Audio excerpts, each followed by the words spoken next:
এটা একটা বিবি মাতার মন্দির। নামটা শুনে একটু কেমন কেমন মনে হচ্ছে না, যে বিবি মাতা।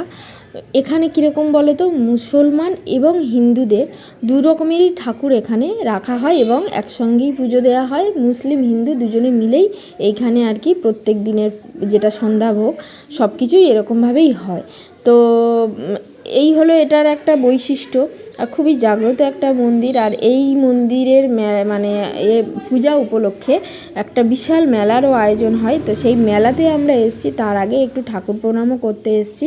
একটু ঠাকুরের কাছে প্রণাম করে নিয়ে তারপরে আমরা মেলার মধ্যে ঢুকবো, একটু পুজো টুজো দিয়ে তারপরে আমরা মেলার মধ্যে ঢুকবো। তো সেই রকম। আর এখানে দেখো প্রচুর কিন্তু ঠাকুর রাখা রয়েছে, প্রচুর, মানে কতগুলো বলবো, প্রায় দুয়েক ঠাকুর তো হবে। বিভিন্ন রকমের ঠাকুর রয়েছে, হিন্দুদের রয়েছে এবং মুসলিমদেরও রয়েছে। মুসলিমদের ঠাকুর থাকে না সেটা অনেকেই জানো, কিন্তু হ্যাঁ, এখানে কিন্তু মুসলিমদের ঠাকুর রয়েছে যেটাকে বিবি মাতা বলে ডাকা হয়। তো সেই ঠাকুরকেই পুজো করা হয় এবং